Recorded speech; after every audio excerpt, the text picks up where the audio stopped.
you don't always get respectful out of Jermell. But you know, it's a different tone. But you know, it's hard to get too spicy with Canelo, because what can you say? I mean, the guy is, you know, the closest thing we have to a legend in the sport. Correct. You can't say he didn't fight anybody. You can't say he hasn't, he doesn't have skills. You can't say he dodges people. So what are you going to say? You just have to give him his respect, and say, look, we're gonna have a good fight, and that's what you got from Jermell. And yet, we saw Caleb in the plans get real mad with Canelo, and Look, Jermell I don't know handled that great. I don't know that it's going to hold forever. Like, I'm not saying, because look, we all know Jermell is a fiery guy. He can be emotional, which I think is a good thing. And I think before we get to fight night, it's going to come out at some point. Yes. But that's who he is. He's that competitive. He's that fiery, and that's what we love about him. Steven, Boxing Maniac with the Four Corners Boxing. Question, now we know we got the main event. What can we expect on the undercard, man? Because, that's always the finishing touch to a big card, man. Who can we expect to see on that undercard? Well, there are rumors here. I don't want to jump the gun, but, there's rumor going around about Jesus Ramos, Erickson Lubin as a co-feature.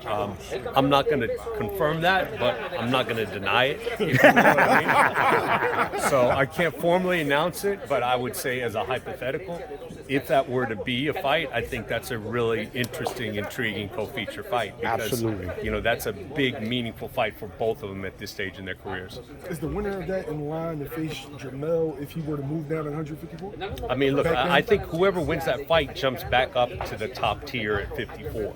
So whether it's Jermell, whether it's Crawford, whether it's, Castano, whoever comes out of that fight, is back in that top echelon at 154. Mm-hmm. Steve, you mentioned Charlo not being able to remain at 154 being a bit of politics. Can you elaborate further on that? Yeah, I mean, look, every situation's a little bit different, but you see situations where some guys are able to keep all their titles and fight, and they're given an exception. And this seems like a good situation for an exception. If there's ever a case for exceptions, to do a fight like this, and I get it. Now, if I'm the mandatory in the WBO or anywhere else, then I clearly am going to feel different.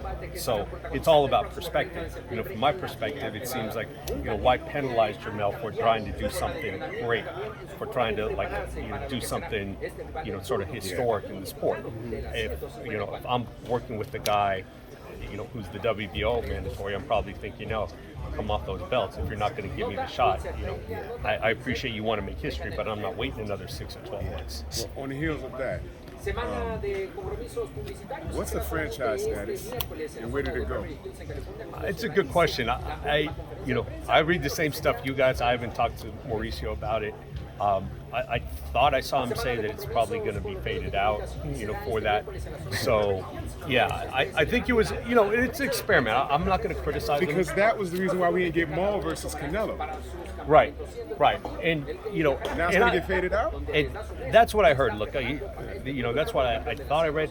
Look, I'm not going to get upset. Like, it's, I think it's good to innovate and try, different things, and and maybe it could have worked.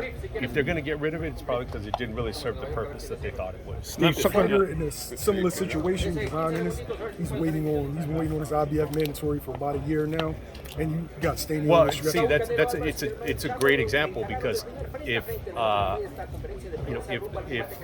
Crawford is going to go up to 154, say, for a Jermell fight, or even for the Spence rematch, a fighter like Duran is going to say, hey, where's my mandatory title shot? I'm due. And he's the interim at IBF, so I see both sides of the same coin. Yeah.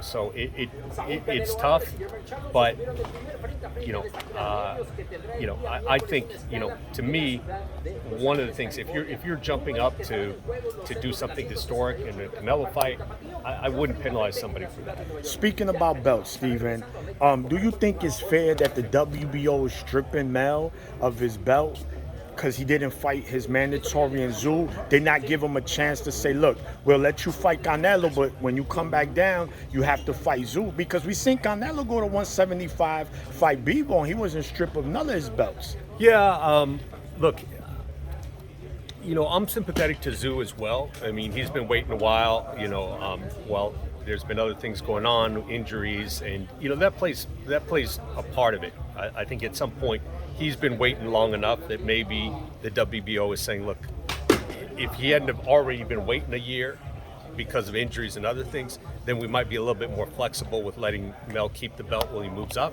So it may be a situation that's sort of like, hey, when already a year has passed, you know, we're not going to provide more flexibility. But I'm hopeful, you know, maybe there are still conversations that can be had. Maybe there's an agreement that can be reached to avoid all that. And finally, Stephen, off the back of Spence Crawford, the success with that, and then also with the show boxing and last week's card in DC, it's been an incredible year for you in general. First, you had a chance to talk to Earl. He's been in good spirits in Ibiza about it. You know, you felt for him in that way, but it was such a successful event. Just your postscript thoughts on Spence Crawford. Yeah, look, it was surprising. I think most of us are surprised, maybe not necessarily by the result because it was a 50-50 fight. But I don't know too many people who thought it would be that decisive. But it was, you know, it was about as interesting a one-sided fight as you can have, just because Crawford was so sharp. I mean, that you rarely get to see an opportunity to see a performance like that. Look, you haven't talked to Spence a lot about it. I know, as competitive as he is, he wants to get back. He wants it. It'll be his team's decision as a whole. You know, what's best. You know, where's his body feeling, how he's feeling. You know, where the weight class is. All of that is still very much up in the air. Steve, thank you. Yeah. Jones says hello. Again, Steve, again, thank you for giving us good fights, man. All right, you what guys the got it. fans Be in the want. class